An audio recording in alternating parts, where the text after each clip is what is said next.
Hey guys, it's your girl Boonie, and you're listening to episode 66 of the Boonie Breakdown podcast. The podcast where we sometimes cry, we always laugh, we might get a bit ratchet, but we're forever going to break it down. All right, all my single ladies, you guys might find this episode super helpful, okay? You guys know in the past episodes, I've done some single girl woes, some lamenting about the single girl life with Chrissy and Sheikah. So this episode, I said, let me bring in an expert who can give some tips, and it's just not just complaining, but kind of help us drill down into why we have single girl woes, okay? And so today's guest is Kongit Farrell, and Kongit is a licensed marriage and family therapist, and she's a published author of the book She's Worth the Chase. And she's appeared, guys, she has the receipts. She's been on Lifetime's morning show, The Balancing Act. She's been featured in the Huffington Post, by the Associated Press, and Ebony Magazine, the Los Angeles Times. We can go on and on and on. But we had a really dope conversation about what's stopping people from finding, not really finding, but getting the love that they truly deserve. And she gave out some great tips. She kind of digs in there a little bit for the single ladies who are actively dating. So stay tuned for that dope conversation. All right. So we're going to get into this week's Boonie Pick of the Week. And it's really basic.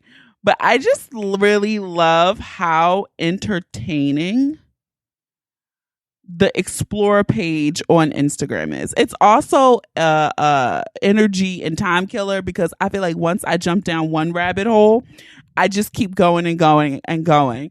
Also, it just gives me some great accounts that I don't follow, some amazing laughs. And so my friends know, like, if you're in a group chat with me on GroupMe or an iMessage, I'm totally sending out Instagram links for shit that I find funny, and it's all from the Explore page. Like, I don't follow half the things I send out, but the Explore page is so amazing.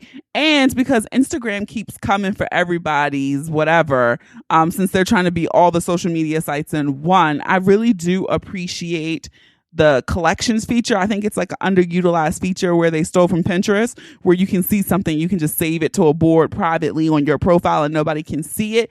That is really one of my favorite features. So if you follow me on Instagram at the Boonie Breakdown, every Friday is Friday for Rihanna, and I always share a Rihanna clip. And somebody asked me, Boonie, how do you have that much Rihanna footage for every single Friday? And it's because of the Explore page. Like, once I look down one Rihanna fan page, I just jump down into that rabbit hole. And the same thing with Beyonce, the same thing with food, nail art. They just keep going. And 20 minutes later, your legs are numb on sitting on the toilet because you've been scrolling on Instagram, the Explore page. So that is how I have the bountiful collection of Rihanna things for Friday posts, because I have it saved to my Friday board. So that is my pick of the week. I know I am not alone there, but I wanted to answer that question because I actually get it quite often, almost every Friday when I share that post. All right, so let's get into this housekeeping. The feedback from episode 65, Storytime with Boonie, was great. A lot of you chastised me. I'm not going to give away a spoiler, but if you listen to the episode, you'll know why people chastise me. One person even gave me like a really cute message, and they said that they love Storytime with Boonie all the time, and they love that I have the ability to laugh at myself. And guys, I was utterly mortified, like I said, but hey, shit happens. Like, what can you do about it, right? I just hope that I'm not a meme out there somewhere, because that is literally one of my worst fears. All right. Remember, you guys can write a review of the podcast on Apple Podcasts, Facebook, Google Podcasts, wherever. Just remember, if you're doing it on any Apple device, an Apple Podcast app, you need to make sure you have your nickname set up. So you will need to go into your iTunes settings and make sure you have a nickname set up. If you keep trying to say, I keep trying to hit send on a review and it doesn't go through, it is because you probably do not have a nickname set up. So once you do that, it's very easy to submit a review on Apple Podcasts. Be sure to follow us on Instagram and Facebook at The Boonie Breakdown. You can follow us on Twitter, Boonie Breakdown. And when sharing the episode, be sure to use the hashtag The Boonie Breakdown or the hashtag PODIN, PODIN. All right, that's it. So let's get ready to break it down. Okay,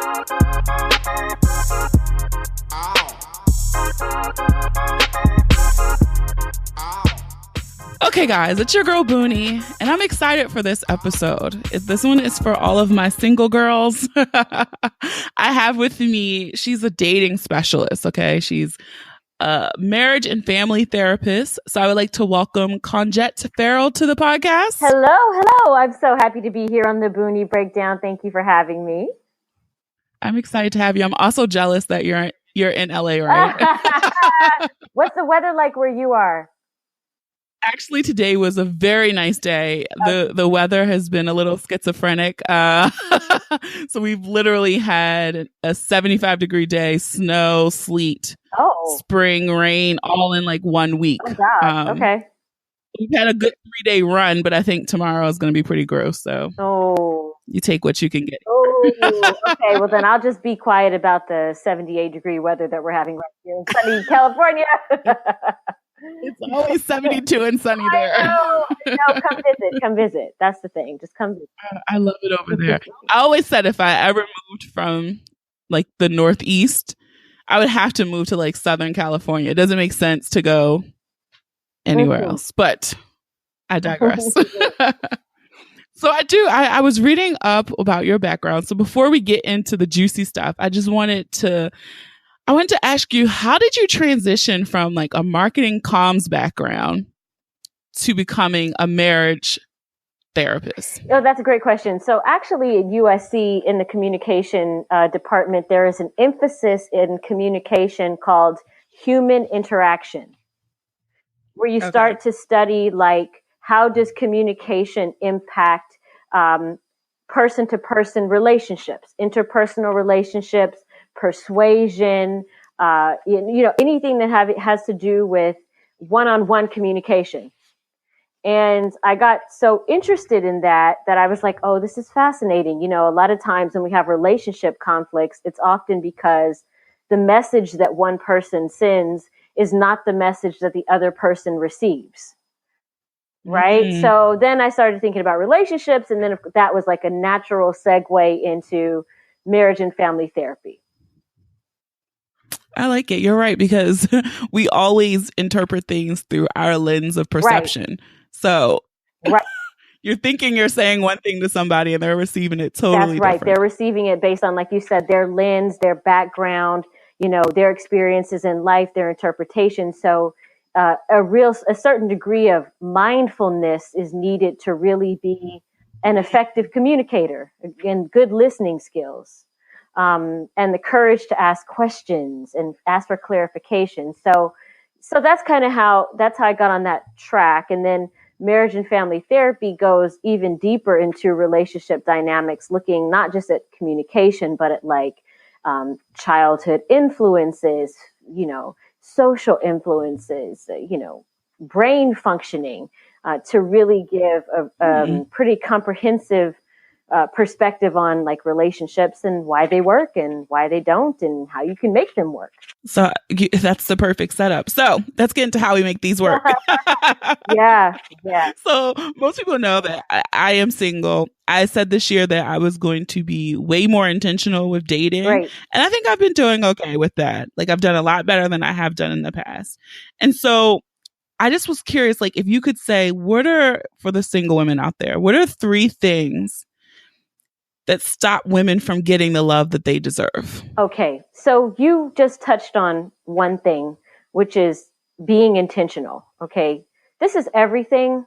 It's kind of like the umbrella. So I'll give you the umbrella and I'll give you the 3 things underneath the umbrella. I would say the umbrella would be a mixture of learning how to be very intentional, very specific about your dating and relationship goals is 1. And 2 is, and it goes hand in hand with that, is eliminating this practice of haphazard dating. Ooh. Right? Okay, so what's haphazard dating? Haphazard dating is this attitude of, oh, well, I'll just meet someone and, oh, it's just going to grow. And, oh, it's going to be this and that. And there's like absolutely no thought consideration, intention, planning that goes into the process. Haphazard dating does not work 99.99% of the time. It's not It going to doesn't work. It doesn't work. And it's funny you say that because I'm laughing because it's like with so many other areas in life, I'll be like, for the podcast, for example, like, okay, by this date, I want to reach 50,000 downloads, you know? Mm-hmm. Yes. But I was totally out here haphazardly dating. Okay. Like, it'll happen. I don't care. And that makes me, this is the thing, it's just like, it really gets under my skin. We go to school, right? We put all this intention behind a career because the career is going to have a major impact on our life. But when it comes to picking a partner, someone who could make your life heaven or hell on earth, we take it like it's a glass of Kool-Aid. Well, I'll just put some water in it. It's like, no. This is one of the most important choices that you make in your life. And as a therapist, I see the back end. I see the people who don't take the time to be intentional. God forbid they pick a man who is a domestic abuser or a violent man, right? The women who were attorneys and doctors coming in with black eyes and bloody eyes and losing their practice because their man took their money. It's like, please. Jesus. That's what I'm saying. Yeah. I see the back end. I see the ugly. And, when I come to talk to women about the dating stuff, I'm almost like on hands and knees saying, please become intentional about your dating practice, because this is something that, again, can make your life amazing if you do it the right way, or it could kill you if you don't. And that's the thing, like listening to you say that, and then looking at myself and even looking at some of my friends in my friend circle, it's like we've always been trained to present ourselves to be the catch, but not to actually do the work to find someone who we truly want, if that makes sense. Yes. It's like, oh, you make sure you can cook and make sure you can do these things, but it's never flipped back to say, well, find someone who can meet your needs. It really needs to be a dance and a marriage between the two. And let me get into that so I've given you kind of the umbrella, but let's go into the first kind of point. And I want to also give you an analogy about this. Okay. So the first point is, one of the three things that stops women from getting what they want in love is lack of clarity about relationship vision. They do not have a vision for the quality of relationship that they'd like to experience. Let me give an example. Okay. If you tell me right now that you would like to go to Harvard, what do you need to do? You need to strategize, you need to prepare, you need to learn new things, you need to present yourself in a certain way. There's a whole bunch of things that you need to do to get into Harvard and have a Harvard quality education. If you say to me, I don't want Ivy League, but I want like NYU, I'd say, okay, then that's a different preparation process to get into NYU. If you say to me, you know what, not NYU, actually, I'd rather go to a state school, whole different process. And if you say not a state school, I want to go to a city college, different process. The issue is if you're trying to get into Harvard, you cannot have a city college approach. Okay? But true. Right. But true.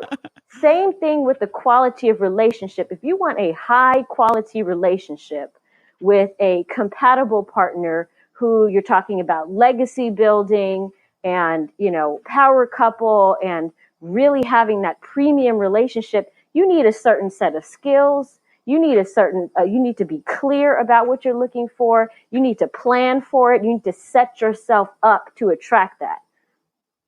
Otherwise, if you don't, how are you going to get that? And if you happen to fall into it, how do you maintain it? Oh, maintaining, that's different too. Because some people do get lucky. It just happens. How do you maintain it if you don't? How do you stay at Harvard if you don't understand calculus? I'm loving this analogy. Right? So that's the big problem for most women. Either they don't have a vision or their vision is misaligned. They say, no, I want the Harvard relationship. And I say, okay, well, let's pull out the math book. Let's get prepped. And they'll be like, nah, I just want to kick it. So no, you actually don't want that. You want the junior, you wish you could get the Harvard thing, but what you really, really are willing to work for is the city college. So why don't you go ahead? Yeah. But I'm saying, like, somebody might combat to say, like, you're doing so much. Like, wouldn't you just want an organic relationship to form with a partner? No. No. How do you organically fall into a great career? Yeah, I don't know. You don't. You do not. It does not happen that way on Earth. You have to become intentional, make plans, build skill sets. Now, I'll say this. Some people have an advantage in that they've grown up in a healthy, harmonious household with loving parents. And so a lot of the relationship skills they've learned by osmosis. So for them, it can feel very natural to transition into a healthy relationship. They understand what to look for. They get it. But if you come from a broken home, how do you have the skills? All you know is the dynamics of a broken home. Yeah, and that's a struggle to break down that wall. Like, speaking for myself, it's, I grew up in a household where there was domestic violence. It was a broken home.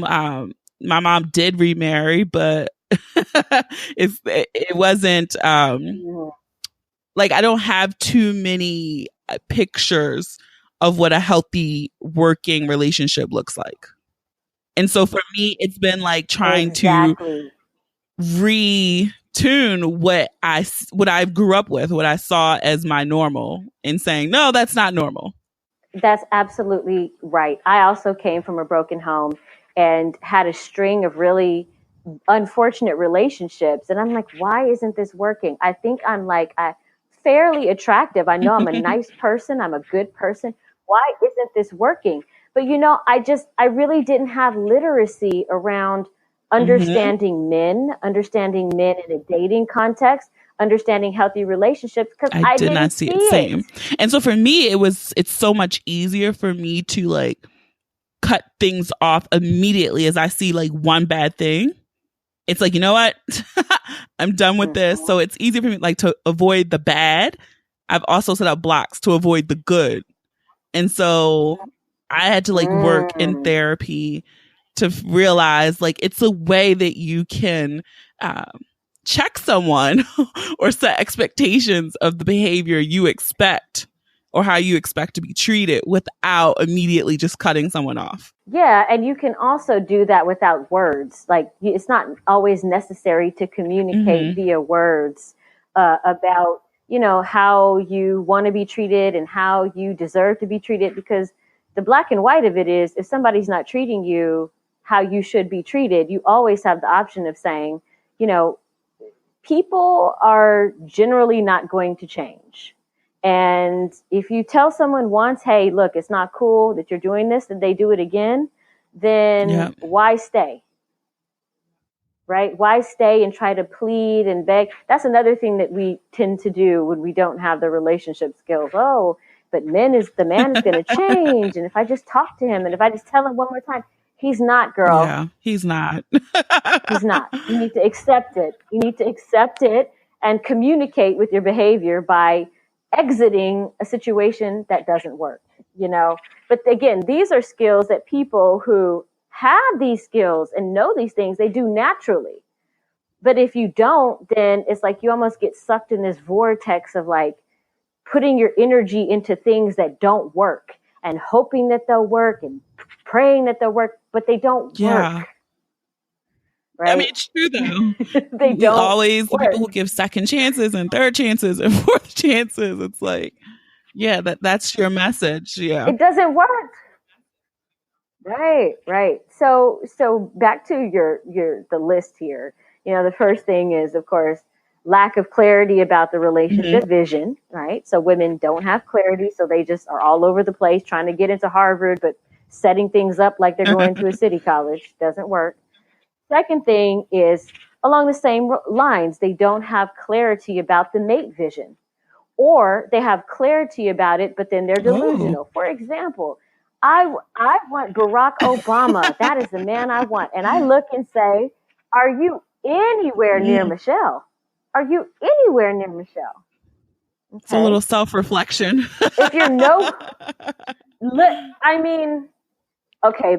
if you're paying me the amount that you pay me, and I'm not cheap, If you're paying me to help you get your goals, I have to say the things that are going to help you get your goals. You cannot want a Barack if you are not a Michelle. Facts. Don't waste your time. Facts. Right? Yes. And it's okay. It's okay. It's fine. But, you know, we need to make the adjustment to say, you know what? I'm not a Michelle. And there's two things I can do about it. One is I can start to become a Michelle. What can I do? Or, you know what? I'm not a Michelle. That's just not who I am. And it's totally fine. Then maybe I need to adjust a little bit, you know, the kind of man I'm looking for. And that's also okay.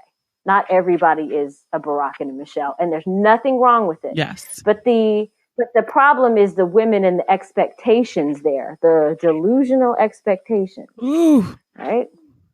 So many, I'm like, so many people have fallen into that trap. Yeah. Also, have you noticed? Doesn't work. We keep coming back to that. It does not work.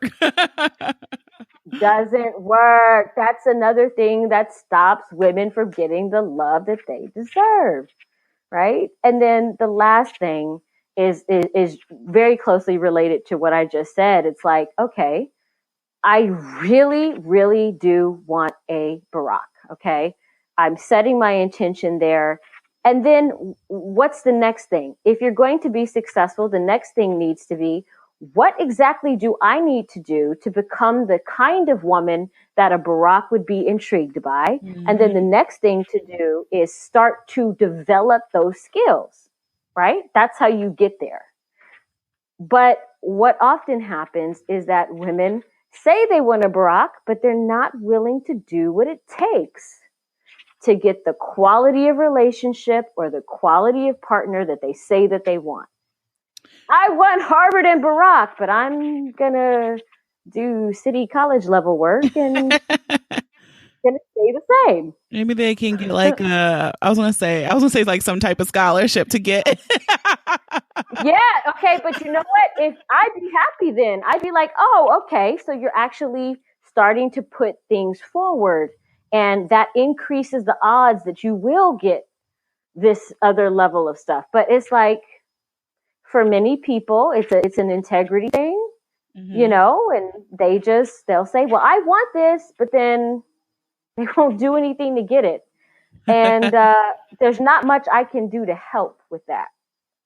Aside saying, let's not ever talk about Harvard again, because you're not going. And it's fine. Yeah, realism. And let's be at the city college and let's embrace what that's about. It's about community. It's about this. Let's be happy where we are. But it's like, if you can't, like you said, have realism in this, you're not going to get what you want. I like that. And I had wrote down a few things that you said.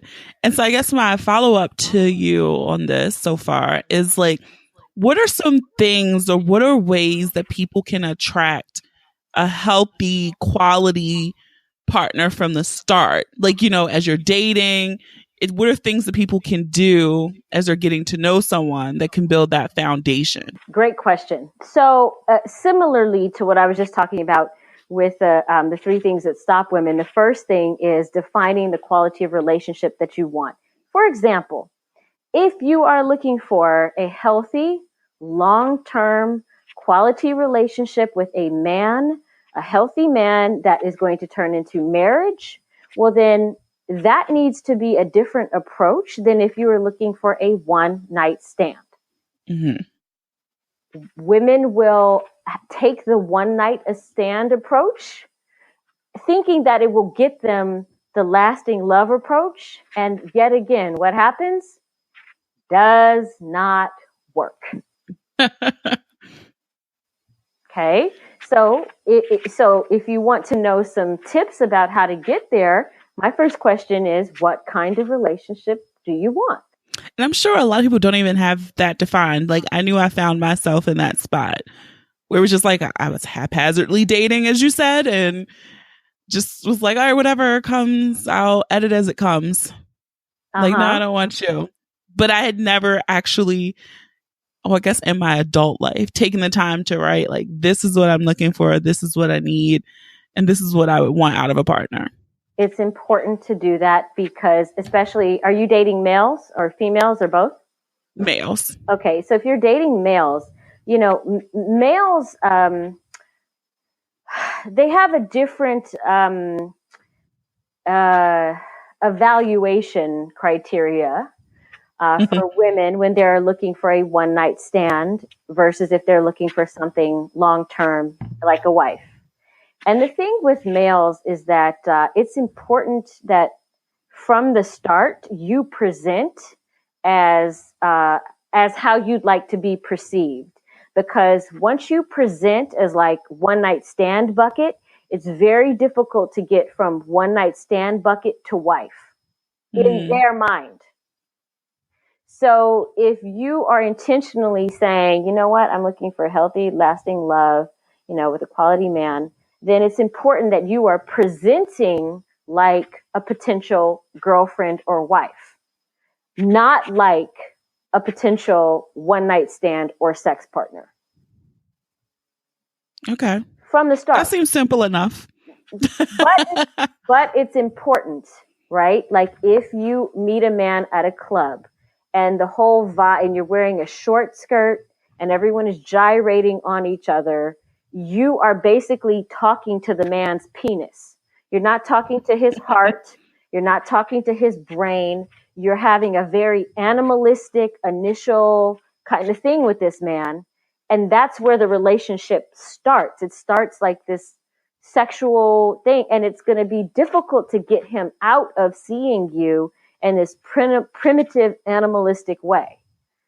Best that if your intention is like marriage and healthy, harmonious relationship, that you don't even start there, right? You start in an environment where you are, you can be nicely sexually or sensually dressed, but not so overt that you're screaming at his penis. It's like, if you're screaming at the penis, you're just going to be about sex. So again, it's like mindful about your presentation, mindful about the environments that you're in when you're meeting men, and being mindful about really setting yourself up for a potential relationship from the start. Or if you say, Kongit, hey, I'm actually looking for a one night stand, I'm like, where's the garter belt? Put on that short ass skirt, get them fishnet boots, go to the club. Now you can scream at the penis. Right, scream at the penis, right. Yes, scream at it because that's your goal. But that's not the goal, and that's the problem. Women are saying, I want love and I want marriage and I want a man to, respect me and think highly of me. But let me put on these fishnets and boots and this garter belt. Let me go to this club and put my legs over my head and hop on the floor. Okay, well, that doesn't work. That's so funny. Right? Is that not hashtag facts though? Come on. I like it. And I'm also laughing because I'm like, my best friend is going to listen to this and he's going to be like, I told you so, because that was one of my things as I'm like dating this person. It was like, I am a very sexual person. Mm-hmm. And so I was like, I did not want to lead with that this time. Right. And so it was not working against myself, but it was just like, okay, just hold off a little while. Right. And so now I know my best friend is going to listen to this and be like, see, I told you. But he's also a guy. So. Right. And I think, and this is an important point too. In therapy, one of the first concepts we're introduced to is something called systems theory, meaning that a relationship is a system. And so if you want a relationship to be successful, you can't just think of things from your perspective, from your point of view. You have to take into consideration, what's the other person's point of view on this? And how might they see this differently? And you have to incorporate their point of view with your point of view and then come up with a solution that speaks to everyone's point of view. Well, what a lot of women do is say, well, I want to wear my fishnets and my garters and my skirt, and I want this and I want that. And they don't stop to think, how does this play off to a male's point of view? How do they interpret this? And then ask themselves the question, Is that how I want to be perceived or not? Yeah. But you got to incorporate that other point of view if you want to be in relationship with men. If you don't want to be in relationship with the men, who gives a fuck? Do what you want to do. But again, if you come to me saying, Kongit, I'm ready for this, I'm going to pay you X amount of money to help me get there, then you can't be doing things without thinking about how a man will perceive this or is likely to perceive this. You have to think like that. Yeah, I'm well, you can't see, but I'm nodding my head. Yeah.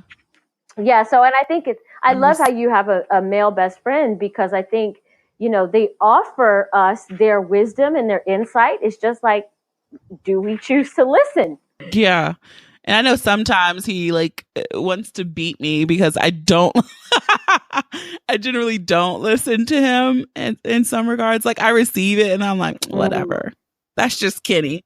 And then I go and do exactly what I was going to do anyway. But this time I have been so intentional about it. And I will say I've noticed there's a difference. There's a difference. Of course there's a difference, because, males, they have different psychobiological profiles than females. It's like, do you know what a normative distribution is? Like that bell curve? Yes. Okay. So the highest high testosterone male in the world is significantly different from the lowest low testosterone female in the world. And so there's a lot of difference between the sexes because of this hormone called testosterone, right? There's like impulsiveness and aggression. 90% of men in prison are high T men, and it's like, so there are things to be aware of just about men, just the natural creatures that they are, to be aware of and to be cognizant. They think about things differently. They see the world differently. Just like I was talking to you about communication, how two people can look at something and see something totally different. It's very true with women and men. Here's an example. A realtor friend of mine was showing a house in the Hollywood Hills. And there was a couple there, and the guy was like a really kind of successful, kind of aggressive, high T man. And the girl was like a pretty kind of feminine woman. And the realtor said, well, what do you think about this house? And the man said, oh, I'm king of the jungle. Everybody's going to look at me and see, I'm the one that's sitting on this hill. I'm the king of the jungle. You know what the woman said? Oh, it has such nice views. And what a good breeze, right? Two people in the same spot in two different worlds. The Hollywood Hills are nice, though. So, I would have been like, the views. They're so nice, right? They are nice, by the way. But interesting, like the male mindset is he's in this, he's comparing, he's king of the hill. He's playing this, hierarchical game. Women aren't even in that world. We're like, it's breezy and the sun is out. So, but you have it's like, but if you're going to want a man who's living in this like hierarchical mindset, you have to understand that mindset. You do. Right? You do. I also am curious your thoughts on how is there like one, and I always hate these gimmicky things because I feel like it's like the Steve Harvey type advice. But is there any truth to like there being qualities that men adore in women that women are just oblivious to? Yes. And let's take it outside. Let's take it away from pop culture. And let's take it into the space of evolutionary biology. Okay. So around the world, anthropologists have discovered that there is one particular body type that men across cultures naturally prefer. It's the hourglass, right? What's interesting? What is it about this hourglass? And what's so interesting? So come to find out that hourglass is actually a symbol of high female fertility, right? Strong, healthy proportions of estrogen to create that figure. Also with that figure, when the waist is tiny, what do we know? We know the woman is not pregnant, and hence she is very sexually available to men. So on a primitive level, The guys see that shape and are like, "Grr." It's not because they're dogs. It's not because they're pigs. It's because biologically that's a symbol to them that this female is very fertile. And so I think there's a level of understanding about this that a lot of it's just not in pop culture like that. But if you take the time to become literate, like I was saying, understanding men better from a different non-political, non-pop culture perspective or biological perspective, you will do what you just said. So that's why guys like the hourglass shape. Oh, right. Makes evolutionary sense. And I've never heard that, and it makes complete sense. And I think when you start to become literate in this way, it takes away judgment. Like, white men are such pigs. They only like that. It's like, no, it's not about that. It's like, it's an evolutionary thing. It's them it's a drive, for them to procreate and want to create a healthy baby. It's not personal. Same thing. I deal with women who are with these high testosterone alpha guys who are athletes or, celebrities. And the woman will be beautiful and smart and shapely, and the man will cheat. And she'll be like, it's me. It's me. I'm not smart enough. I'm not thin enough. It's like, no, girl, he's a high T male. It's like in the blueprint. And he doesn't have the character to rein in his behavior. It's not about you. It would be her or me. It's not about you. And I think when women get that, they become liberated. They're like, oh, it's not me. Oh, okay. Right? So I think that the biological perspective and again, building literacy can be very empowering for women. Yeah, I'm like, I wonder how many people listening, once they listen to this, like, are shaking their head while you were saying that, like, like the light bulb went off. Right. Yes. So yes. What is, before we get into the breakdown and wrap up and stuff, so with everything you said, if you had to kind of digest that down into like one soundbite to tell a single woman who is dating what to do to be successful at dating, what would you say? Become a very intentional about the quality of relationship, the quality of mate that you're looking for, and get professional help. This is therapy is not the therapy from 1974. It's 2018. We have solutions to so many issues. You find the right person, get the skills needed to get the relationship that you want. Love it. And I love therapy. Yes. I don't always go consistently. I do too. It's great. It is. Like, right now I'm on a little break, but I'll probably start back up soon. Sure.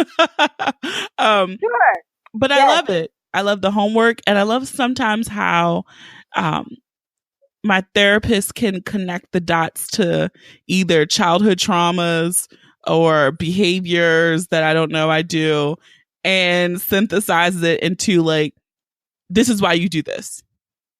Yes. Or like makes the steps for me to walk it through myself to realize that's why I did that.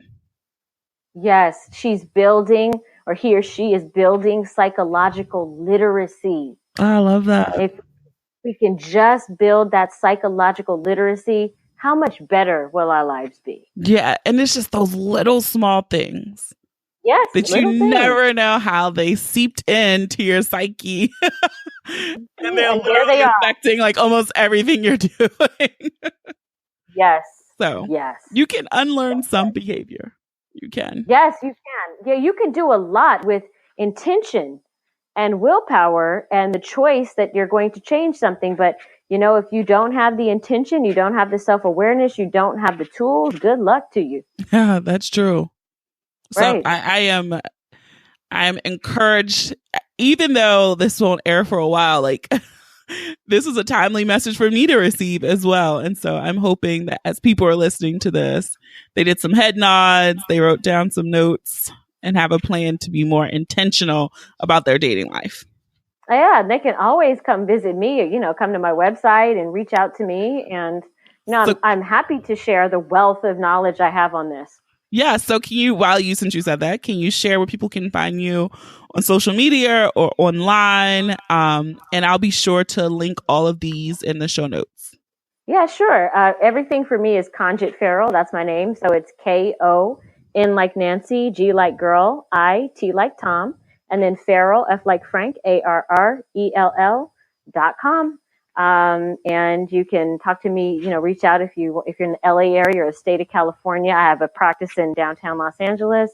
And I do coaching around the world. So just let me hear from you. I'm so happy to help. And there are solutions, ladies. Please, you don't have to be struggling. There's solutions. Okay. So yes, we have solutions. And so now I want to do the breakdown with you. So I'm just going to shoot out one word and you can say the first thing that comes to mind. Okay. Okay. So the first one is marriage. Wonderful. Dating. Can be good. Love. Worth it. Oh. Couples therapy. Helpful. Happiness. Attainable. Human interaction. Necessary. Intention. Oh, life. And last one, sex. Oh, yes. Good. Fun. So good. I didn't even ask you this question. I'm going to ask you now before we wrap up. Are you married? Oh, yes, girl. I'm married. I've been married for 7 years. I've been with my husband for 10 years. I'm pregnant as can be right now. Oh, congratulations. Yeah. And I always say to clients, I'm not just a client. I'm the player president. I've walked this path. I know about it. I've walked it. Yeah, it works. And I'm glad I asked this at the end of the interview because I know some skeptical person is probably going to listen to this whole thing and be like, she's probably not even married. Yes, I am. So, she's married. There you go. So all your skepticism can just go away now. And you can be That's it. Be intentional. So Kongit, thank you so much for coming on the podcast. I really enjoyed our conversation. Me too. Had a great time. Thank you for having me. No problem. Thank you. Thank you to Kongit for coming on the podcast and dropping some gems for us single ladies. Okay, you probably noticed that I recorded this episode a while ago because we mentioned the snow. And Kongit also mentioned that she was pregnant at the time that we recorded, but I just want to send her a huge congratulations on the birth of her precious baby boy. He is so adorable. And I just want to say, I really hope that you enjoyed the conversation. And if you enjoyed this episode, I encourage you to listen to past episodes and subscribe to the podcast on Apple Podcasts, Spotify, SoundCloud, Stitcher, and Google Podcasts, or any app that you listen to your favorites on. Don't forget to leave a review too. You might just hear your review on the next episode. Follow us on social media. Share the episode with those you love, those you don't love, those you fucking hate. I don't make those pretty images for nothing.